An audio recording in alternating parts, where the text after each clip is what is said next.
क्या वजह है लोग अजमेर जाते हैं? ये गरीब नवाज है। आप समझ नहीं पाए गरीब नवाज की शख्सियत। गरीब नवाज जब हिंदुस्तान आए थे तो कोई फौज लेकर नहीं आए थे, 40 फकीरों की जमात लेकर आए थे। और भेजा किसने था? भेजा मदीने वाले मुस्तफा ने है। और जिसे नबी बादशाह बना करके भेजे, जिसे नबी सुल्तान बना करके भेजे, उसे कुर्सी से कौन हटा सकता है? वो गरीब नवाज दिल्ली के राजा के पास किसी ने जाकर के मुखबरी कर दी कि कुछ लोग हैं विदेशी लग रहे हैं, देसी नहीं है, उनका इरादा ठीक नहीं है। तो राजा ने बुलवाया 40 फकीरों की जमात, गरीब नवाज के सामान को अपने कब्जे में ले लिया। पूछा वजीर से, खोलो इसमें क्या सामान है? पूछा क्या करने आए हो? कहा हिंदुस्तान पर हुकूमत करने। कहा बाबा इससे पहले वालों की तारीफ नहीं पढ़ी? कहा सबकी पढ़ी। तो कहा बाबा क्या क्या सामान लेकर आए हो? जब सामान खोला गया बकैनिया वालों, तो उसमें से एक वुजू का लोटा निकला, वुजू के लिए जिसमें पानी भरते थे, एक तस्बीह थी, एक मुसल्ला था, और कुरान पाक हाथ में तस्बीह, बगल में मुसल्ला, लब पे अल्लाह अल्लाह करते हुए आए गरीब नवाज हिंदुस्तान। और दुनिया ने देख लिया वो जो फौज लेकर आए थे वो वापस चले गए, और जिसे मदीने वाले मुस्तफा ने सुल्तान बना करके भेजा, बादशाह बना करके भेजा, वो आज भी अजमेर में आराम कर रहे हैं। एक अंग्रेज हिंदुस्तान घूमने जब आया, जब वापस गया तो उसके साथियों ने पूछा क्या क्या देखा हिंदुस्तान में? कहता है ताजमहल भी देखा, लाल किला भी देखा, कुतुब मीनार भी देखा, और अजमेर में जाकर के गरीब नवाज का आस्थाना भी देखा। कहा क्या अजीब लगा? कहा गरीब नवाज के आस्थाने पर मैंने देखा एक कब्र है, उस कब्र के अंदर एक अल्लाह का वली आराम कर रहा है, वो उस कब्र में आराम कर रहा है, वो जिंदों पर भी हुकूमत कर रहा है। हर मजहब का आदमी उनके आस्थाने पर आता है और फैज लेकर जाता है। क्या समझे कि हिंदुस्तान की सरजमीन पर ये हमारे ख्वाजा है, ख्वाजा जिन्होंने हमारे ईमानो अकीदे को दिलों के अंदर ऐसा महफूज कर दिया है कि जब तक दुनिया बाकी रहेगी गरीब नवाज का एहसान हमारे ऊपर रहेगा। हिंदू मुस्लिम सिख ईसाई सब ही दर पर आते हैं, सबके दिल पर करे हुकूमत। राजा ही कुछ ऐसे हैं। मेरे ख्वाजा की शान तो जरा देखिएगा हिंद वालों, मेरे ख्वाजा की करामत देखो। 800 साल से सुल्तान बने बैठे हैं। बाबर अपने से बादशाह बना, नाम मिट गया। हुमायूं अपने से बादशाह बना, नाम मिट गया। शाहजहां अपने से बादशाह बना, नाम मिट गया। गरीब नवाज को बादशाह किसी दुनियादार ने नहीं बनाया है, मदीने के ताजदार ने बादशाह बनाया है। मदीने वाले मुस्तफा ने उन्हें सुल्तान बनाया है। और सुनो, जब शहाबुद्दीन मोहम्मद गौरी ने कहा था बाबा तुम हिंदुस्तान जा रहे हो, तुम्हारे पास लड़ने को तलवार नहीं, खाने को खाना नहीं, चढ़ने को सवारी नहीं, कौन सी ताकत पे भरोसा करके जा रहे हो? तो जवाब दिया था ये शायर ने शेर में जो इस तरह से तर्जुमानी की है, न ताकत पर, न तकवा पर, न ज़ुहदो इत्तिका पर है, हमारा नाज जो कुछ है मोहम्मद मुस्तफा पर। हम तो नबी पे भरोसा करके आए हैं, हम तो अपने आका पे भरोसा करके आए हैं। लोगों अपना रिश्ता नबी की बारगाह से मजबूत करो, नबी की बारगाह से मजबूत करो। और हिंदुस्तान की सरजमीन पर अजमेर में गरीब नवाज का आस्थाना वो आस्थाना है जहां पर अल्लाह तबारक व तआला दुआओं को कबूल फरमाता है। सुनो, आखिरी बात, तकरीर खत्म। गरीब नवाज का आस्थाना वो आस्थाना है जहां अल्लाह दुआएं कबूल फरमाता है। आला हजरत के वालिद अल्लामा नकी अली खान ने किताब लिखी, उसमें आपने 21 मकामात वो गिनाए जहां अल्लाह दुआएं कबूल फरमाता है। आला हजरत ने उसी में लिखा, किताब का नाम है अहसनुल बयान ले आदाब दुआ। आपने फरमाया 23 जगह और है जहां अल्लाह ताला दुआएं कबूल फरमाता है। अगर दुआएं कबूल नहीं होती तो चले जाना, वो दूर नहीं है जगह। गिनाते हुए जगह आए आला हजरत तो फरमाया अजमेर शरीफ में गरीब नवाज का आस्थाना वो आस्थाना है जहां अल्लाह तबारक व तआला दुआएं कबूल फरमाता है। आज हकीकत ये है कि हमने आला हजरत को समझा ही नहीं, हमने एक एतबार से उनका प्रचार कराया कि आला हजरत वो हैं जिन्होंने वहाबियों के छक्के छोड़ा दिए। आला हजरत की सीरत को आप पढ़िए, आला हजरत ने बुजुर्गों से जोड़ा है हमको, आस्थानों से जोड़ा है हमको। ये जो चादर चढ़ा रहे हो ना, ये भी सदका बरेली के इमाम इश्क मोहब्बत का है। ये जो फूल चढ़ा रहे हो ना मज़ारों पे जाकर के, ये भी सदका बरेली के इमाम इश्क मोहब्बत का है। आज लोग कहते हैं आला हजरत ने गरीब नवाज की शान में नहीं लिखा, किताबें पढ़ के तो देखो। अरे एक ट्रेन चलती है सुबह को, आला हजरत एक्सप्रेस, कहाँ जाती है वो? अजमेर शरीफ जाती है, नहीं जाती है? दिल्ली होते हुए, अजमेर होते हुए न्यू भुज और भुज की तरफ निकल जाती। गवर्नमेंट भी बहुत समझदार है, वो ट्रेन चाहती गवर्नमेंट तो लखनऊ की तरफ चला देती, या इलाहाबाद की तरफ चला देती, या पीलीभीत की तरफ चला देती। उसने चलाया तो अजमेर की तरफ चलाया। गोया ये ट्रेन भी बता रही है कि आला हजरत का दामन पकड़ लो, आला हजरत तुमको अजमेर के गरीब नवाज से मिला देंगे, और अजमेर के गरीब नवाज तुमको बगदाद के गौसे आजम से मिला देंगे, और गौसे आजम तुमको मदीने वाले मुस्तफा से मिला देंगे। ये वलियों के आस्थाने हैं, इनसे जुड़े रहो। वलियों की शान में गुस्ताखी मत करना, जरा संभल के फकीरों पे तबसरा करना। ये लोग पानी भी सूखी नदी से लेते हैं, ये अल्लाह वाले हैं। वली के कुर्ब से कुर्बे हुजूर मिलता है, वली के दर से दिलों को सुरूर मिलता है। तेरा वो दर है मुर्शिदे बरहक, तेरे दयार से आंखों को नूर मिलता है। वली के कदमों पे कल्बो नजर निसार करो, वली से इश्क का बदला जरूर मिलता है। अल्लाह के वलियों का उर्स मनाने वालों, इनकी अदाओं को भी अपनाओ, इनके बताए हुए रास्ते पर भी चलो, इनके बताए हुए तरीके पर भी चलो, तभी अल्लाह वाले तुमसे राजी हो जाएंगे। रब फरमाता है वफी अनफुसिकुम अफला तुबसिरून, और अपनी जात के बारे में गौर फिक्र नहीं करते। आज दिन में अगर कोई इंसान दुकान पे काम करता है तो पूरे दिन शाम को जब जाएगा तो दिन का हिसाब जोड़ता है कि आज इतनी मेरी कमाई हुई, इतना मैंने बेचा। अगर कोई इंसान किसी और बिजनेस से जुड़ा है तो शाम को घर आकर के पूरा हिसाब करता है। कभी दिन में ये शाम को जब बिस्तर पे लेटने जाओ तो एक बार आंखें बंद करके ये मुहासबा कर लिया करो कि आज मैंने कितने गुनाह किए हैं, कितने नेक काम किए हैं, कितनों की मैंने मदद की है, कितनों को मैंने सताया है।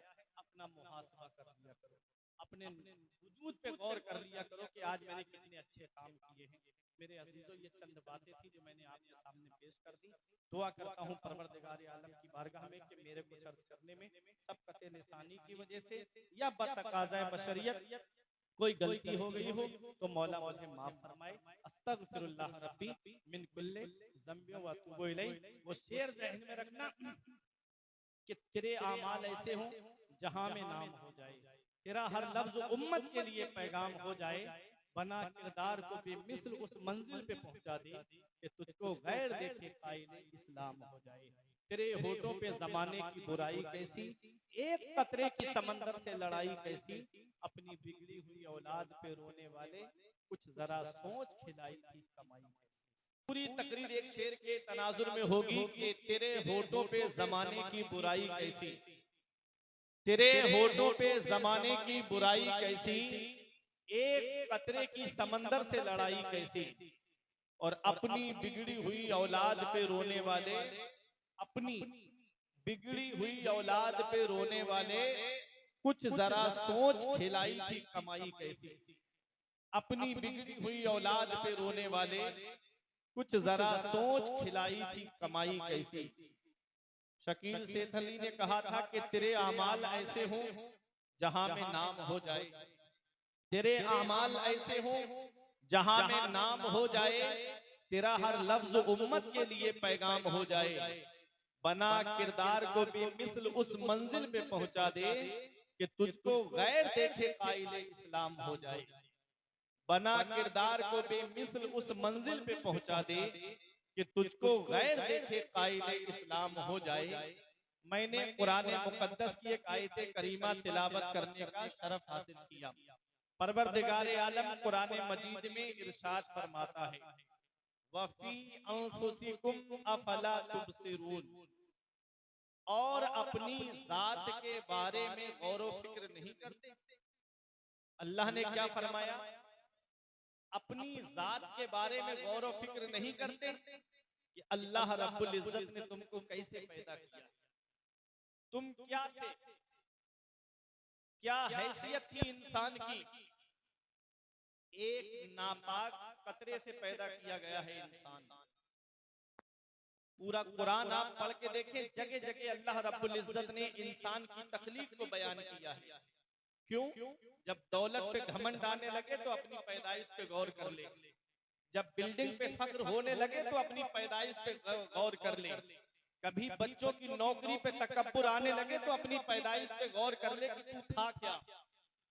अल्लाह रब्बुल इज्जत ने फरमाया, कुरान में कहीं फरमाया रब ने कि हमने तुमको बुझती हुई ठेकरी से पैदा किया, कहीं रब ने फरमाया कि हमने तुमको बदबूदार गारे से पैदा किया, कहीं रब ने फरमाया कि हमने तुमको नजिस नुत्फे से पैदा किया। इंसान है क्या? इंसान अपनी तखलीक पे गौर तो करे, इंसान अपनी पैदाइश पे कभी गौर तो करे। कभी हम गौर फिक्र नहीं करते कि अल्लाह ने हमको पैदा कैसे किया। इंसान का जब नुत्फा रहम में करार पाता है तो 40 दिन तक वो वही पानी की शक्ल में रहता है। 40 दिन के बाद वो खून की शक्ल इख्तियार करता है, हड्डी की शक्ल इख्तियार करता है, फिर उसमें आज़ा बनते हैं।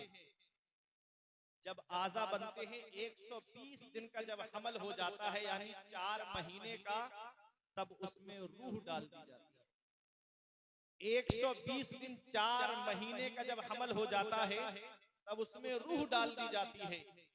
अब अगर इस वक्त कोई इंसान अपने बच्चे को कत्ल कराएगा माँ के पेट में, तो एक कत्ल का गुनाह उसके ऊपर पड़ेगा।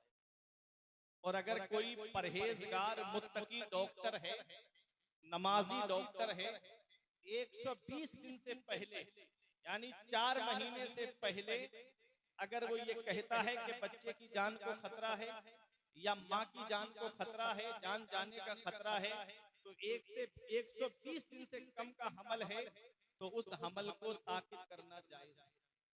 इतना ज़हन में रखिएगा। इंसान है क्या? इंसान अपनी तखलीक पे गौर नहीं करता, इंसान अपनी पैदाइश पे गौर नहीं करता। आज हम अपने वजूद पे गौर करें तो देखो, अल्लाह रब्बुल इज्जत ने हमको 2 आंखें अता की, अल्लाह ने 2 कान हमको अता फरमाए हैं, अल्लाह ने 2 हाथ हमको अता फरमाए हैं, अल्लाह ने हमको 2 पैर अता फरमाए हैं, अल्लाह ने हमको हार्ट दिल सलामत दिया है, अल्लाह ने हमको किडनियां सलामत दी है, अल्लाह ने हमको लीवर सलामत दिया है। कभी तुम्हें लगे कि अल्लाह ने कितने नेमतों से मुझे नवाजा है, तो एक चक्कर हॉस्पिटल का लगा के देख लिया करो। वहाँ कुछ लोग ऐसे मिलेंगे कि किसी के पैर पे प्लास्टर चल रहा है, किसी के हाथ पर प्लास्टर चल रहा है, किसी के कानों का इलाज चल रहा है, किसी के दिल हार्ट का इलाज चल रहा है, किसी की जुबान का इलाज चल रहा है, किसी के दांतों का इलाज चल रहा है, अरे किसी की किडनियों का इलाज चल रहा है, किसी के लीवर का इलाज चल रहा है। अल्लाह कितना मेहरबान है अपने बंदों पर। उसने जुबान हमको सलामत दी है, उसने हाथ हमको सलामत दिए हैं, उसने पैर हमको सलामत अता फरमाए हैं, उसने कान हमको सलामत अता फरमाए हैं। फिर भी आज हम अल्लाह की नेमतों का शुक्र अदा नहीं करते, फिर भी हम अल्लाह रब्बुल इज्जत की नेमतों का शुक्रिया अदा नहीं करते। आज मस्जिदें हमारी सूनी हो रही हैं, मदरसे हमारे वीरान हो रहे हैं और हमने सिनेमा हाल आबाद कर दिए हैं। आज मेरी कौम के नौजवानों को देखो कि वो गुनाह के कामों में बढ़ चढ़ के हिस्सा लेते हुए नजर आते हैं, और अभी कोई दीनी काम की बुनियाद रख दी जाए तो सैकड़ों लोग खड़े होकर कहते हैं क्या जरूरत थी इस काम की, फला जगह पे दीन का काम हो रहा था, फला बस्ती में दीन का काम हो रहा था, उस बस्ती में जाकर के दीन के मसाइल को सीख लिया जाता। अगर आज इसी बस्ती में दीन का काम शुरू कर दिया जाए तो कितने अपने मुखालिफ बन के खड़े हो जाते हैं। याद रखना प्यारे मुसलमानों, मैं एक बात कह के गुजरना चाहता हूँ, ये दुनिया चंद दिन की है। ऐसे अमल करके दुनिया से जाओ, नेक अमल करके दुनिया से जाओ, मुत्तकी बन के दुनिया से जाओ, परहेजगार बन के दुनिया से जाओ। ये कब्रिस्तान की जो जमीन आप देख रहे हो, आज कभी एक चक्कर लगा करके देखा करो, कितने लोग आपको ऐसे मिलेंगे कब्रिस्तान में कि जिन्हें कभी दौलत पे घमंड था, कभी पैसे पे घमंड था, कभी इनको अपनी बिल्डिंगों पे फख्र था, आज उनके जिस्म को मिट्टी ने गला सड़ा करके एक तरफ कर दिया। घमंड किस बात पे, तकब्बुर किस बात पे?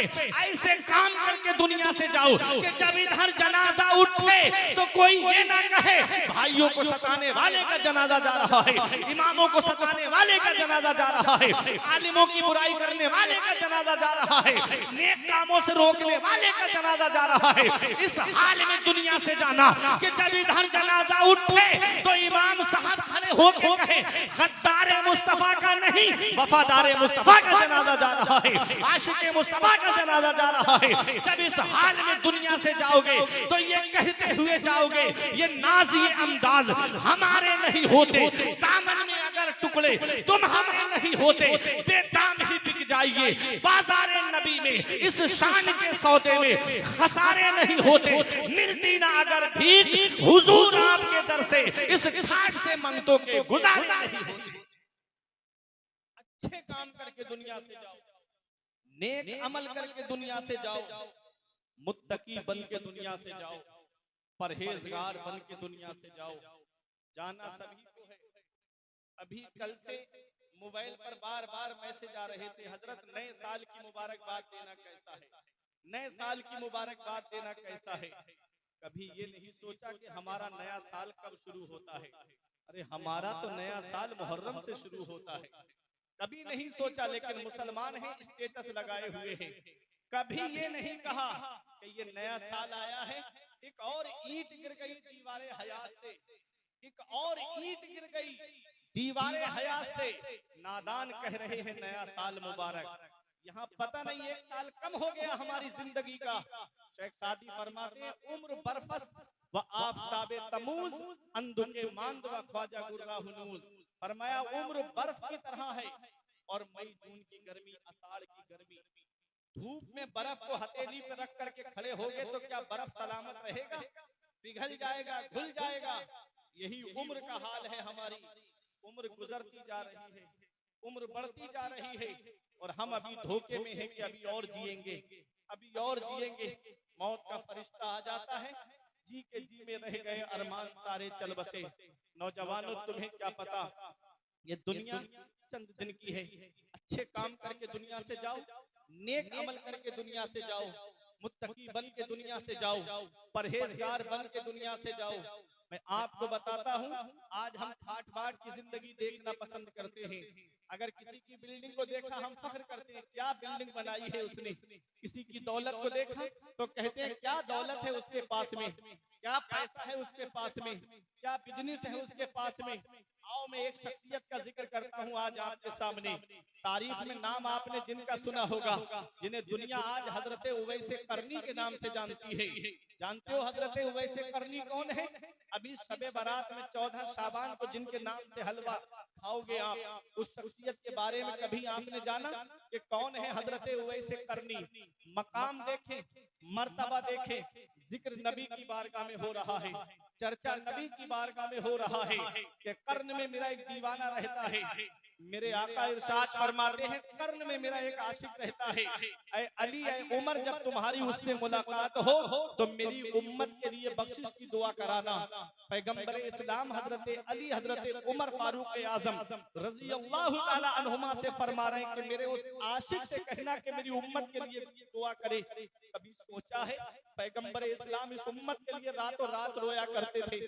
नबी रातों में उठ उठ करके रोया करते थे। तुम्हारे ही लिए था एक गुनाहगारो सियाकारो, उस सब पर जागना और रात भर रोना मोहम्मद का।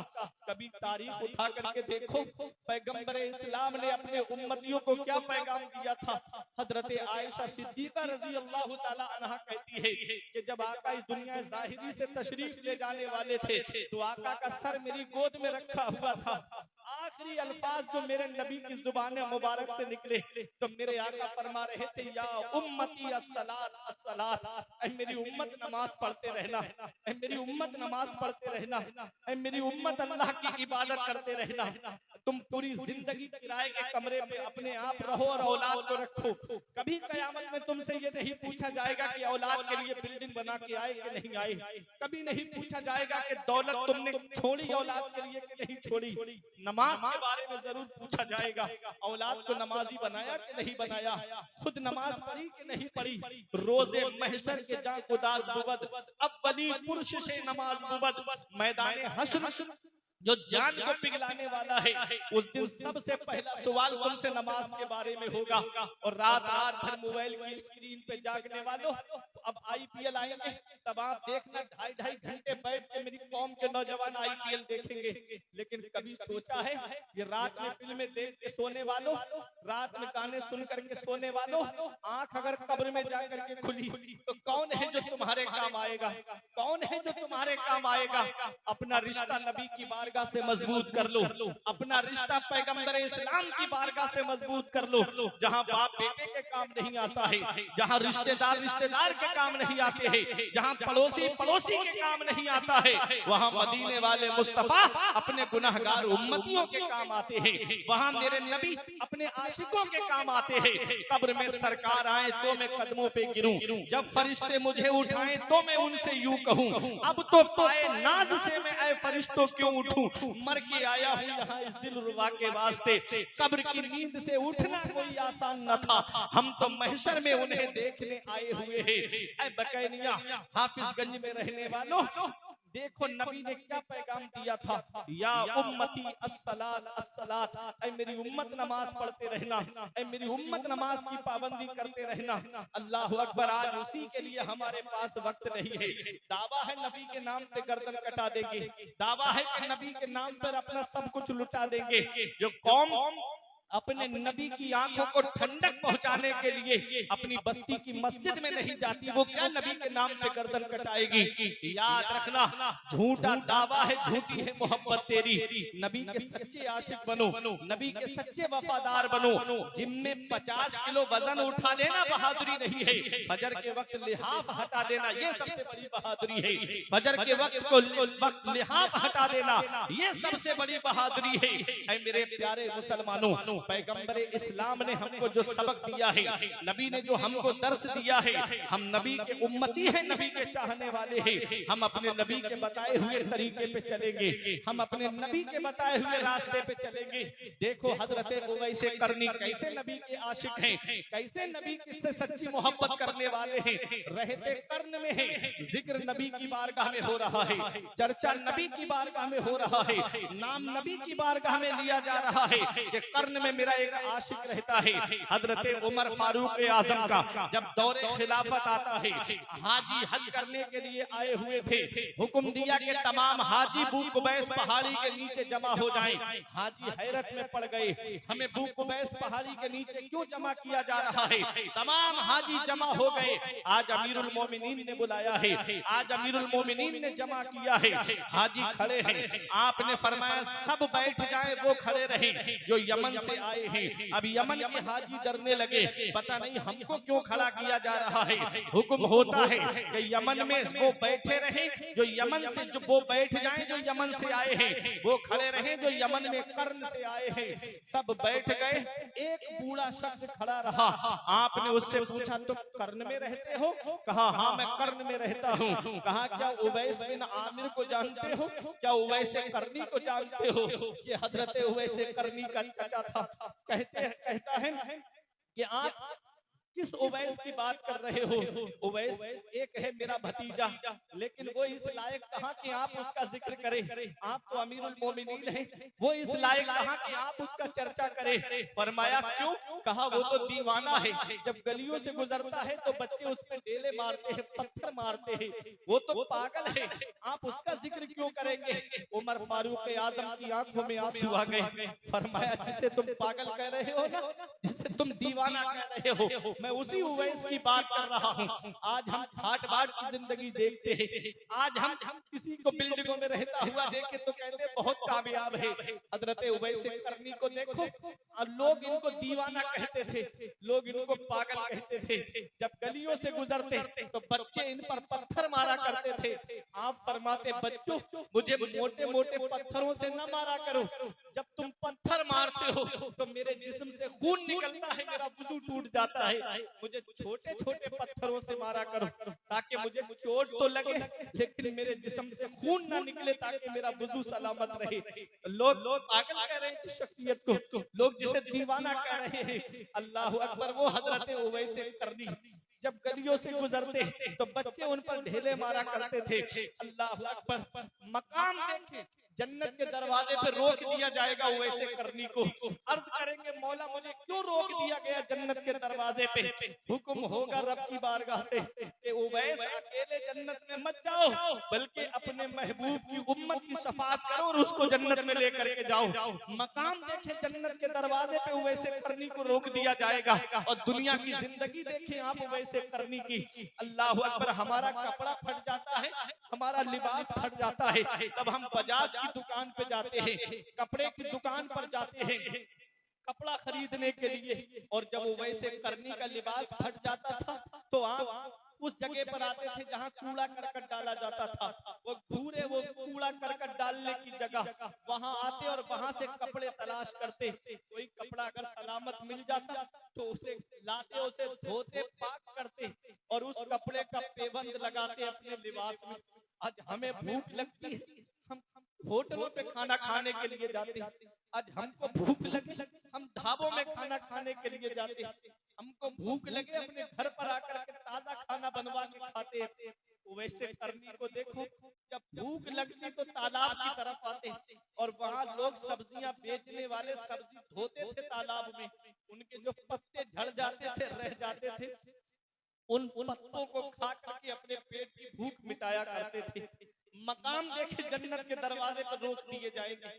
शान देखे वैसे करनी की, जिक्र नबी की बारगाह में हो रहा है। और दुनियावी जिंदगी आप देखे उनकी, उन्होंने अपने रब को राजी किया, उन्होंने अपने रसूल को राजी किया। अल्लाह और उसके रसूल को राजी करके दुनिया से गए। आज दुनिया उनका नाम ले रही है, आज दुनिया उनका जिक्र कर रही है, आज दुनिया उनके नाम पर अपना सब कुछ कुर्बान करने के लिए तैयार है। ये मकाम कैसे मिला था वैसे करनी को? थे नबी के दौर में, लेकिन हुजूर का बज़ाहिर दीदार नहीं कर पाए थे हजरत वैसे करनी। क्यों? क्योंकि उनकी एक बूढ़ी माँ थी, माँ की खिदमत में लगे रहते थे, माँ की खिदमत में लगे रहते थे। माँ से इजाजत लेते तो माँ कहती बेटा मेरी तीमारदारी कौन करेगा, बेटा मेरी मिजाज कुर्सी कौन करेगा मेरे लाल। तो माँ ने एक बार इजाजत दी थी वैसे करनी को, कहा बेटा इतने वक्त तक की तुमको इजाजत है। आप गए तो कुछ वक्त जाने में लग गया, कुछ वक्त आने में। अल्लाह अकबर। जब पहुंचे तो इत्तेफाक ये कि आका का दीदार ना हो सका।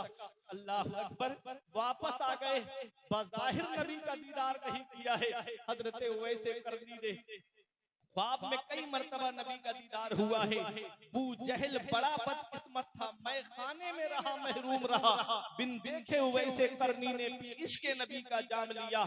मकाम क्या है, मकाम उवैस का क्या है हुजूर ही जाने, मकाम उवैस का क्या है हुजूर ही जाने। जो कहलवाते हैं उनसे दुआ के बारे में, जरा सोचो तो सही। वो हजरत उवैस करनी है, माँ की खिदमत की वजह से नहीं जा पाए। माँ की खिदमत का ये सिला मिला, माँ की खिदमत का ये इनाम मिला कि जिक्र नबी की बारगाह में हो रहा है, चर्चा नबी की बारगाह में हो रहा है। कितने ऐसे अल्लाह के वली है कि जिनकी माँ ने दुआ की, अल्लाह ने उनको विलायत अता फरमा दी। कितने ऐसे आप हजरत बायजीद बुस्तामी को देखो, अब तो कोई सर्दी नहीं पड़ रही है। बायजीद बुस्तामी से पूछा आपको विलायत कैसे मिली, तो कहते हैं कि एक दिन सर्दी पड़ रही थी, माँ ने मुझसे पानी मांगा, मैं पानी लेने के लिए घर में तलाश किया, पानी नहीं मिला, मैं कुएं पे पानी लेने गया, इतनी सर्दी थी। कहते हैं कि जब मैं पानी लेकर के आया, माँ सो गई, माँ आराम करने लगी। कहते हैं कि मैंने पानी का बर्तन लिया, सरहाने खड़ा रहा, पानी की बूंद मेरे हाथ पर गिरी, मैंने जब पानी हटाया तो खाल छूट गई मेरी, इतनी सर्दी थी। बायजीद बुस्तामी कहते हैं कि जब माँ तहज्जुद के लिए उठी तो कहा बेटा कब से खड़े हो, कहा बेटे ने कहा माँ सरे शाम से खड़ा हूँ, जब से तुमने पानी मांगा था। माँ की आंखें भीग गई। अल्लाह अकबर। ये वही बायजीद बुस्तामी है कहते हैं कि मैं कई साल तक अपने रब को तलाश करता रहा, मकाम हुजूरी हासिल करने के लिए मैं कई साल तक जंगलों के चक्कर काटता रहा। कहते हैं कि जब माँ ने मुझसे पूछा बेटा क्या मकाम हुजूरी हासिल हो गया, मैंने कहा नहीं माँ। माँ की आंखें भीग गई, हाथ उठाए दुआ के लिए, मौला मेरा बेटा तुझे पाने के लिए कितनी मेहनतें कर रहा है, मौला मेरे बेटे को वो मकाम दे क्यों नहीं देता। बायजीद बुस्तामी कहते हैं माँ ने अभी हाथ चेहरे पर नहीं फेरे थे, मेरे सामने से पर्दे हट गए। बायजीद बुस्तामी कहते हैं कि अल्लाह ने वो मकाम मुझको माँ की एक दुआ के वसीले से अता फरमा दिया, माँ की एक दुआ के वसीले से वो मकाम मिल गया। मेरे सर से मेरी सारी मुसीबत डाल देती है, मेरी माँ मेरे दामन में दुआएं डाल देती है। परेशान हो अंधेरों से तो जाओ माँ के कदमों में, वो जब चाहे मुकद्दर में उजाले डाल देती है।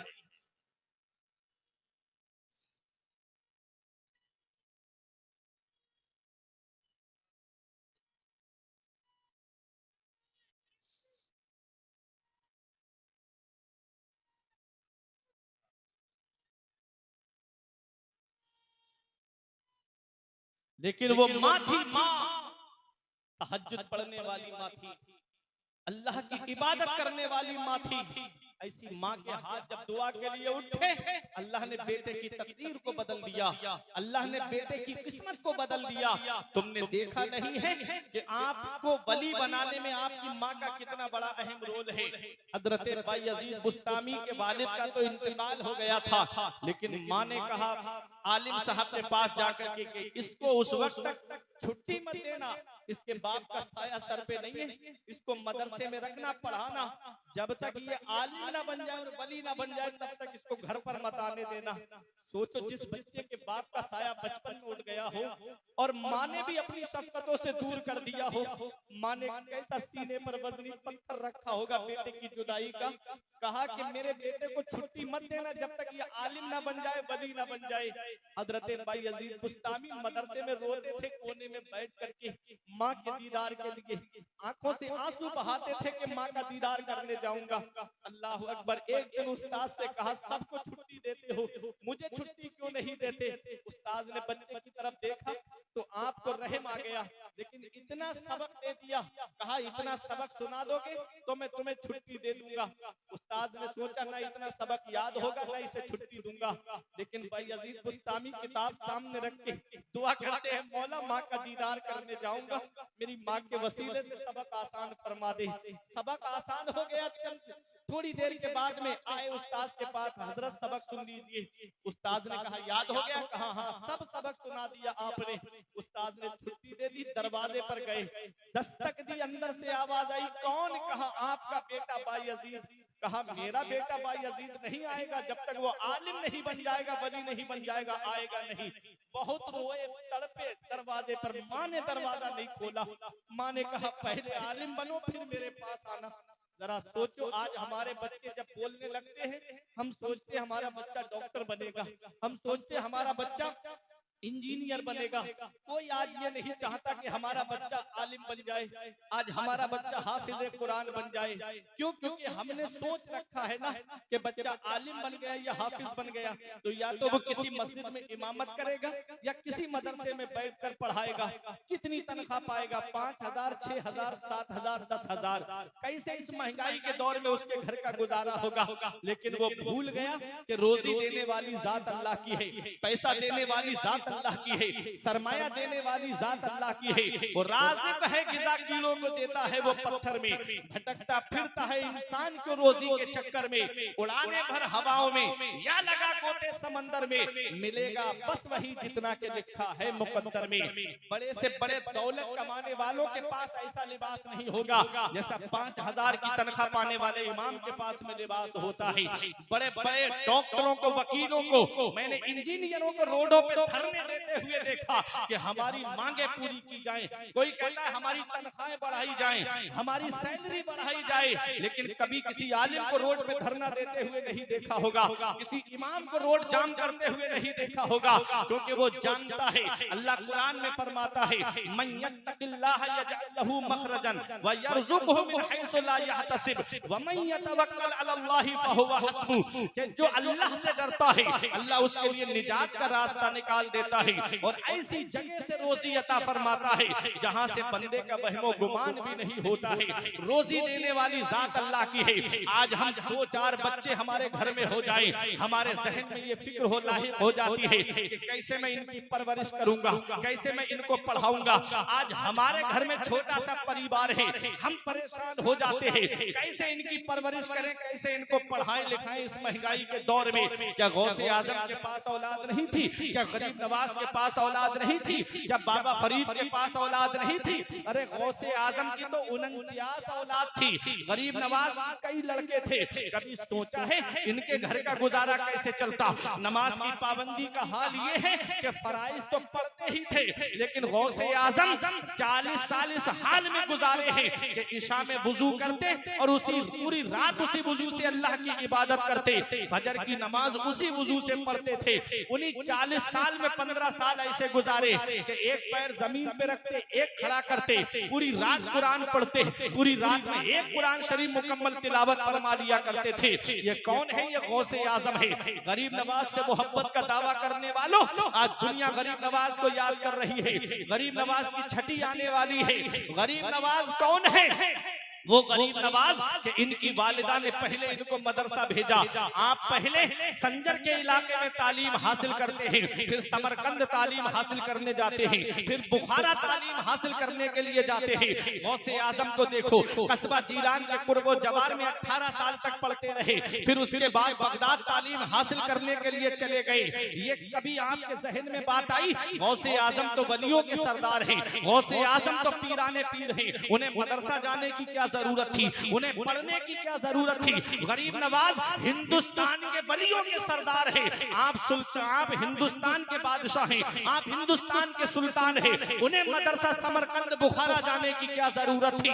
ये अल्लाह के वली मदरसे में जाकर के तालीम हासिल करके एक पैगाम दे रहे हैं कि हम वलियों के सरदार होने के बावजूद तालीम हासिल कर रहे हैं। तो उन जाहिल पीरों के मुंह पे तमाचा है जो कहते हैं कि मौलवियों का रास्ता और है और पीरों का रास्ता और है।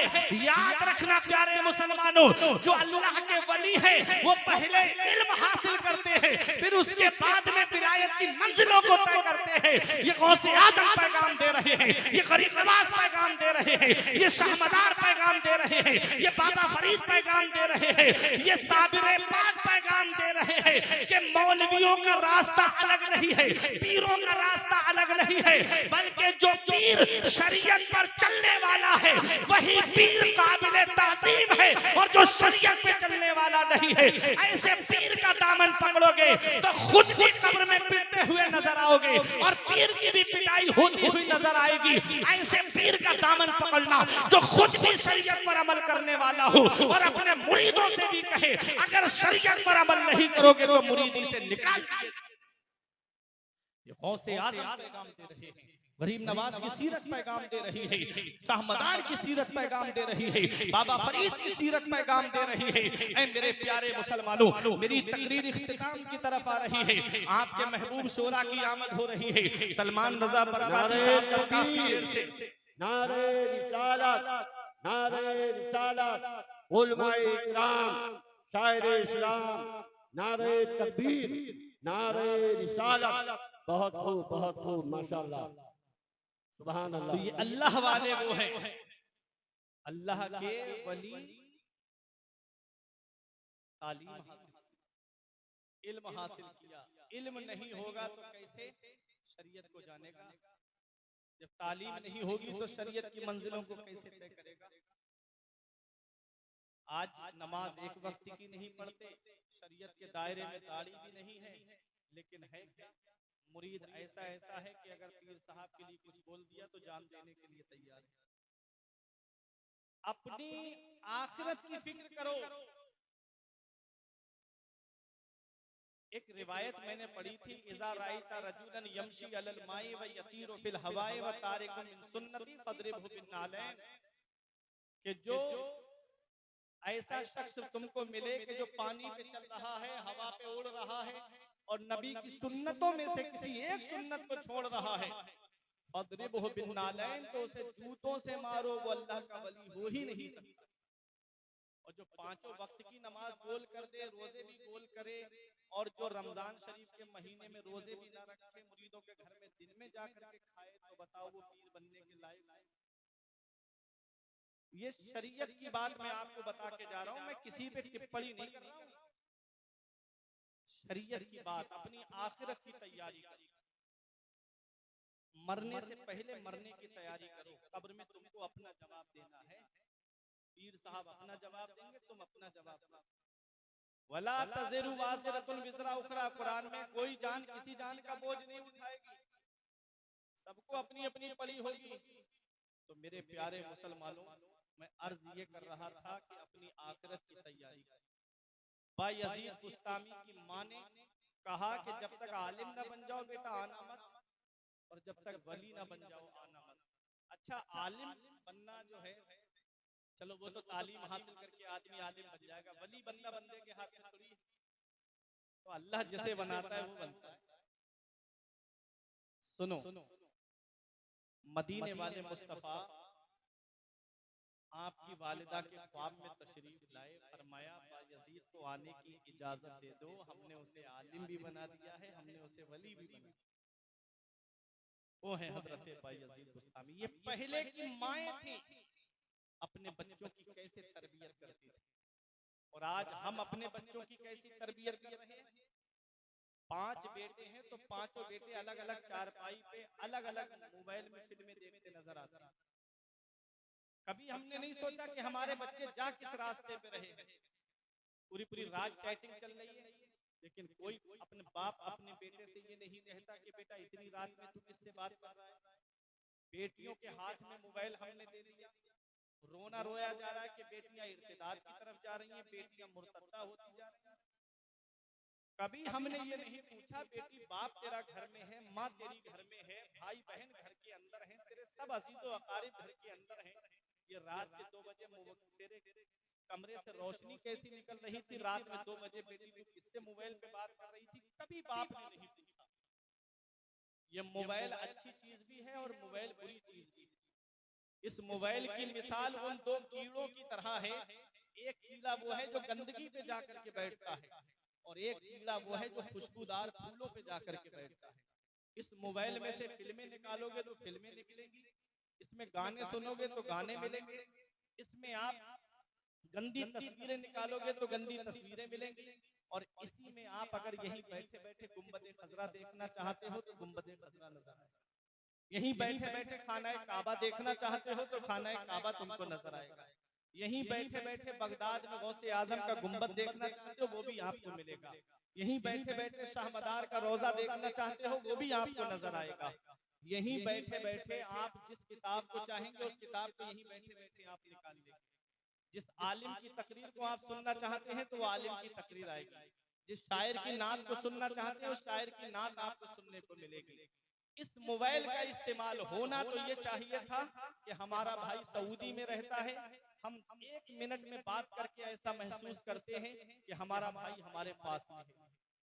इतनी अच्छी चीज है, लेकिन होना ये चाहिए था 1-1 हजार लोगों का काम आदमी ऑफिस में बैठ के अकेले संभालता है, मोबाइल के जरिए, लैपटॉप के जरिए, कंप्यूटर के जरिए।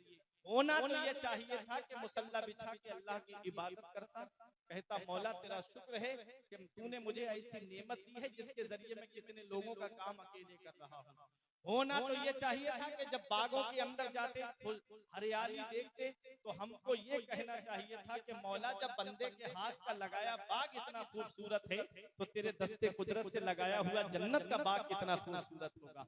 ये दुनिया का बाग मुझे जन्नत के बाग की याद दिलाए, ये दुनिया की हरियाली मुझे जन्नत की हरियाली की याद दिलाए। लेकिन हुआ क्या, गुनाह बढ़ते जा रहे हैं, अय्याशियां बढ़ती जा रही हैं, ये मोबाइल के जरिए कितने गुनाह हो रहे हैं। आज कितनी हमारी मुस्लिम बेटियां इर्तिदाद की तरफ चली गई। ऐ मेरे प्यारे मुसलमानों, ये पैगाम दिल की तख्ती पे लिख करके ले जाना, अपने घरों के अंदर जब जाओ, आज 10-12 लोगों का परिवार मेरे घर में, कभी दिल में ये ख्याल नहीं आता कि आज फजर की नमाज के बाद सब लोग कुरान की तिलावत करते हैं।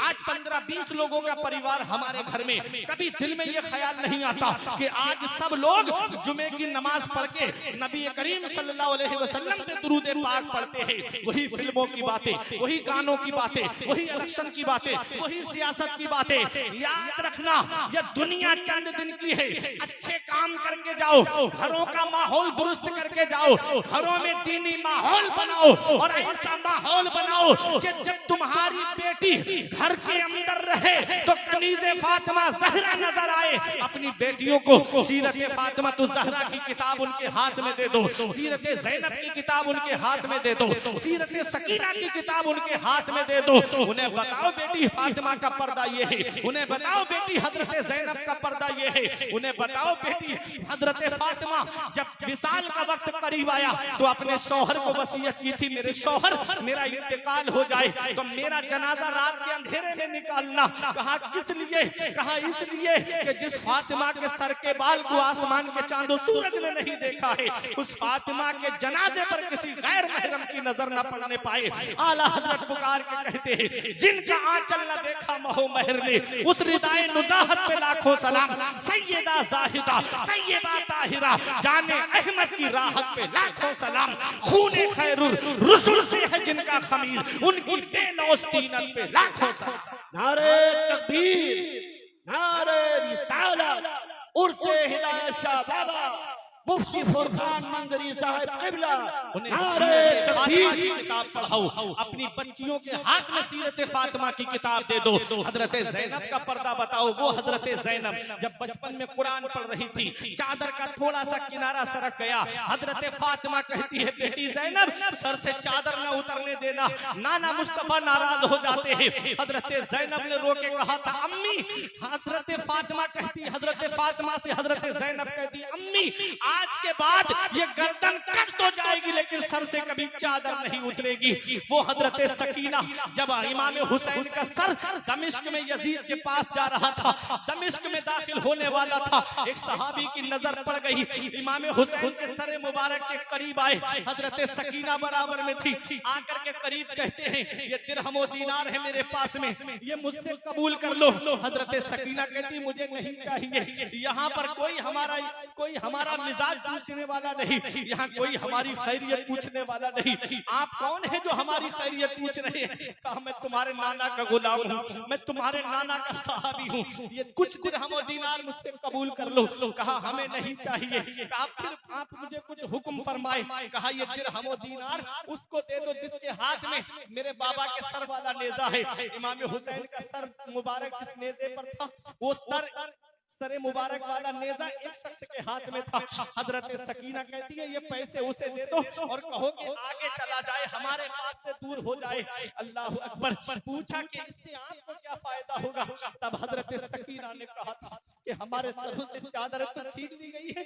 अल्लाह अकबर। हजरत सकीना कहती है, हमारे बाबा का सर मुबारक हमारे करीब चल रहा है तो लोगों की नजरें हमारे सर के बालों पर पड़ रही है।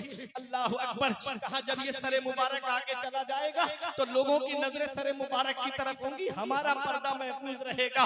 वो हजरत सकीना से मोहब्बत करने वाली, वो हजरत ज़ैनब से मोहब्बत का दम भरने वाली, वो हजरत फातिमा से प्यार का दम भरने वाली, आज देखो तो मेलों में बेपर्दा घूमती नजर आती है, आज देखो तो जुलूस के नाम पर बेपर्दा घूमती नजर आती है। क्या हजरत फातिमा राजी हो जाएंगी? क्या हजरत ज़ैनब राजी हो जाएंगी? क्या हजरत सकीना राजी हो जाएंगी?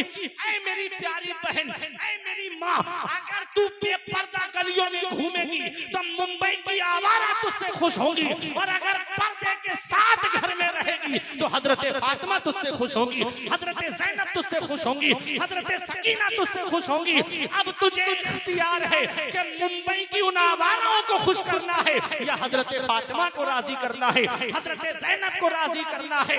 इस हाल में दुनिया से जाओ, ये मत देखो मोहल्ले वाले क्या कहेंगे, ये मत देखो खानदान वाले क्या कहेंगे, ये मत देखो रिश्तेदार क्या कहेंगे। जमाना खफा है तो क्या कम है इसका, जमाने को ठोकर लगाए चला जा, जमाना ही एक दिन तेरे साथ होगा, तू आका को अपने मनाए चला जा। नबी को राजी करो, रसूल को राजी करो, अपने घरों के माहौल इस्लामी माहौल बनाओ। अल्लाह वाले तुमसे खुश हो जाएंगे, अल्लाह के वली तुमसे राजी हो जाएंगे। माओ का किरदार देखो, माओ ने कैसे अपने बच्चों को संवारा है। पहले तालीम हासिल कराई है, दीनी तालीम हासिल कराई माओ ने। आपने देखा नहीं आज दुनिया जिस शख्सियत का नाम ले रही है, आज जिसकी बारगाह में हम खिराज अकीदत पेश करते हैं, हिदायत शाह वली को पर्दा किए हुए कितने साल हो गए? 131वां है ना, 131वां। 1-2 साल में आदमी अपने बाप की कब्र को भूल जाता है। 131 साल हो गए, आज बकैनिया में उनका जिक्र हो रहा है, पूरे हाफिजगंज पूर्व जवार में हिदायत शाह वली का नाम लिया जाता है। क्यों? ये अल्लाह को राजी करके, ये रसूल को राजी करके गए। अल्लाह ने इनका नाम मिटने नहीं दिया, लोगों के दिलों में इनका नाम डाला। सरकार गरीब नवाज को पर्दा हुए कितने साल हो गए? तकरीबन 800 साल के करीब वक्त हो गया, लेकिन आज भी दुनिया उनको याद कर रही। तुम सो के नहीं उठ पाते हो, कई क्विंटल फूल उनके आस्थाने पे चढ़ जाता है। आज हजारों रुपये खर्च करके आदमी अजमेर शरीफ जा रहा है, लाखों रुपये खर्च करके आदमी बगदाद जा रहा है, हजारों रुपये खर्च करके आदमी मकनपुर शाह मदार के आस्थाने पे जा रहा है, हजारों रुपये खर्च करके लोग शाहजी मियाँ के आस्थाने पे हाजिरी देने आ रहे हैं, हजारों रुपये खर्च करके लोग आला हजरत के आस्थाने पे आ रहे हैं। क्यों आ रहे हैं? जब किसी को किसी के लिए टाइम नहीं है। आज किसी का इंतकाल हो जाए तो आदमी उस वक्त आता है जब जनाजा तैयार होता है। शादी का मौका आए तब आएगा जब खाना तैयार होगा। मंडे का खाना है तो शाम को है, तो शाम को आएगा, दोपहर का है तो दोपहर को आएगा। टाइम नहीं है आदमी को, दुकान खोलना है, मार्केट देखना है, अपनी कारोबार से लगा हुआ है। क्या वजह है कि आप सरे शाम से हिदायत शाह वली की मोहब्बत में यहाँ पर बैठे?